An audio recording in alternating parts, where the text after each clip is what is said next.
அன்புமணி ராமதாஸுக்கு பேச்சுவார்த்தைக்கு பாஜக மறைமுகமா சப்போர்ட் பண்ணது, பேச்சுவார்த்தை சமரச பேச்சுவார்த்தை நடத்தி தகவல். அது அவங்களுடைய உள்கட்சி பிரச்சனை. இல்ல, தமிழகத்துல நீங்க தான் இருக்கீங்க மாநில தலைவரா அப்படின்றப்ப அமித்ஷா மூலமா நீங்க எதுவும் தலைவர் சமரச பேச்சுவார்த்தை எங்களை பொறுத்தவரையில திரு அன்புமணி ராமதாஸ் அவர்களாக இருந்தாலும் மதிப்புக்குரிய ராமதாஸ் அவர்களாக இருந்தாலும் மற்றபடி ஏனைய கட்சிகளாக இருந்தாலும் எல்லா கட்சிகளுமே ஒன்றாக இருந்து திராவிட முன்னேற்ற கழக அரசுக்கு எதிராக குரல் கொடுக்க வேண்டும் என்பதுதான் என்னுடைய நோக்கம். அன்புமணி ராமதாஸ் பின்னாடி பாஜகவும், ராமதாஸ் பின்னாடி ஆளும் திமுகவும் இருக்கிறதா பிரச்சனைக்கு காரணம்னே சொல்லுங்க. அப்படிலாம் ஒன்றும் சொல்ல முடியாது. நாங்க யார் பின்னாலையும் இல்லை. கூட்டணிக்கு வந்து அடுத்த வரக்கூடிய கூட்டணியில அவர் அன்புமணி ராமதாஸ் பாஜக ஏற்கனவே பாராளுமன்றத்தில் எங்களோட கூட்டணி இருக்கிறாங்க. தொடர்ந்து அவர் கூட்டணியில் வர வேண்டும் என்பதுதான் என்னுடைய விருப்பமே தவிர யாருடைய பின்னணியில் இருந்து இயக்குவதாக ஒன்று இருந்து சொன்னால் அது சரியான கருத்து. நீங்க வந்து நிறைய சென்னையில சொல்லும் போது திமுக கூட்டணியில தேர்தல் நெருங்கும் போது கட்சிகள் பிரிந்து வரும்னு சொல்லியிருக்கீங்க. இதுக்கு முன்னாடி அவர் திருமாவளவன் சொல்லும் போது அவர் பாஜக திமுக கூட்டணி உடஞ்சி போயிடும் கிடையாது நினைக்கிறேன். என்ன காரணம் இது போன்ற நிலைப்பாடு சொல்றது? யதார்த்தம் அப்படித்தான் இருக்கா இல்ல வந்து கட்சிகள் சொல்ல வேண்டிய நிலையா? அதுக்குரிய திருமாவளவன் சொல்வது வந்து சரியான கருத்து கிடையாது. அவர் அப்படி விருப்பப்படுறாரு, உடஞ்சி போகணும் அப்படின்ட்டு அவரு விருப்பப்படுறாரு. நான் என்ன விருப்பப்படுறேன்னா அவர் அங்கிருந்து வெளியே வரணும்னு நான் விருப்பப்படுறேன். போர் நடந்ததை பத்தி காங்கிரஸ் கட்சி தொடர்ந்து விமர்சனங்களை முன்வைக்குது.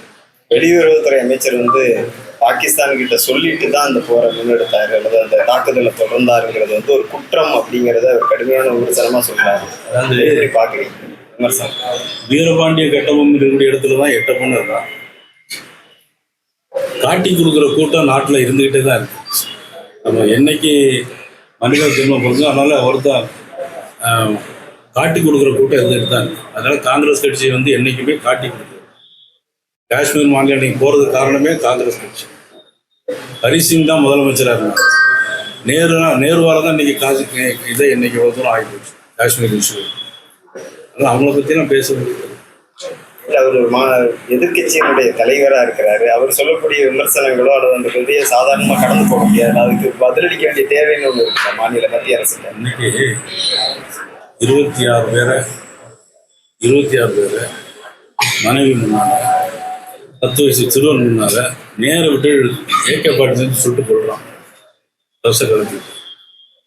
அதை பார்த்துட்டு எப்படி பேசாம இதை வந்து போய் அவங்க பேசி வச்சு அடிக்கான்னு சொன்னா இதெல்லாம் ஒரு எப்படி பேசி வச்சு தாக்குதல் அவங்க வந்து விமர்சனம் பண்ணல.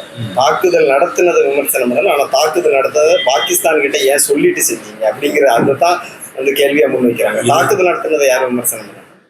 இதெல்லாம் சொல்லிட்டு எப்படி செய்வாங்க? இதெல்லாம் தாக்குதல் குண்டு போடும்போது சொல்லிட்டு நாங்கள் குண்டு போடுறோம். வெளியுறவுத்துறை அமைச்சர் சொன்னதை தான் அவருக்கு குறிப்பிட்டு பேசுறாரு. அவர் வெளியுறவுத்துறை அமைச்சர் நாங்கள் சொல்லிட்டு தான் செஞ்சாங்கன்னா அப்படிதான் பேசியிருக்காரு. அவர் பாகிஸ்தான் கிட்ட சொன்னதை தான் ஒரு குற்றம் அப்படின்னே விமர்சனம் ஒவ்வொருத்தருக்கும் தான் சொன்னாங்களே தவிர நாங்கள் குண்டு போடுறோம் நீங்க ஒதுங்கிடுங்கன்னு சொல்லிட்டு குண்டு போட்டாங்களா? அப்படி இல்லைல்ல. இதெல்லாம் ஜூலை 8 நிலைப்புகள் சாலைகள் செப்பரேட்டாக கடந்த ஆண்டும் வந்து சாலைகள் சரியில்லாதவர்கள் பல்வேறு பிரச்சனைகள் மாநகராட்சி தொடர்பான எந்த ஒரு நடவடிக்கையும் எடுக்கலைங்கிறது மக்களோட குற்றச்சாட்டு. உடனடியாக நான் கமிஷன்கிட்ட பேசுறேன், சம்பந்தப்பட்ட அமைச்சர்கிட்ட பேசி உடனடியாக நடவடிக்கை. சார், திராவிட திமுக ஆட்சியில வந்து கோவில்கள் கரெக்டாக பராமரிக்கப்படுதா இல்லை இன்னும் சில திருட்டு சமீபத்தில் கூட சில திருட்டு மிகப்பெரிய அளவு பேசப்பட்டுச்சு நம்ம அருகில் இருக்கக்கூடிய மாவட்டத்திலே காலிலே சிலை திருட்டு இன்னும் தொடருதா இல்லை தடுக்க நடவடிக்கை எடுக்கப்பட்டதா? கோயில் சொத்துக்கள் பாதுகாக்கப்படுதா இந்த திமுக ஆட்சியில்? என்னை பொறுத்தப்பட்டும் நம்ம என்னுடைய தொகுதியில் இருக்க கோயில் தான் நல்ல முறையில் நான் சொல்ற வேலைகள் எல்லாமே நடக்குது. நெல்லை தொகுதி மட்டும் என்னுடைய கண்பார்வையினுடைய தொகுதிகள் நல்ல முறையில் இருக்கு. அந்த சிலை கடத்தலாம் இன்னும் தொடர்ந்து அறிவிப்பு பாருங்க. அதாவது திருடனாய் பார்த்து திருந்தாவிட்டால் திருட்டை ஒழிக்க முடியாது எம்ஜிஆர் சொல்லியிருக்காரு. ஆனாலும் திருடன் இருந்துகிட்டு தான் இருப்பான். நம்ம தொடர்ந்து நம்ம பாதுகாத்துட்டு தான் இருக்கணும். செய்திகளை உடனுக்குடன் தெரிந்து கொள்ள கீழ்கண்ட கேபிள் மற்றும் டிடிஹெச் நெட்வொர்க்குகளில் எம்நாடு செய்தி தொலைக்காட்சியை காணுங்கள். பாதகம் செய்பவரை கண்டால் நாம் பயம் கொள்ளலாகாது பாப்பா.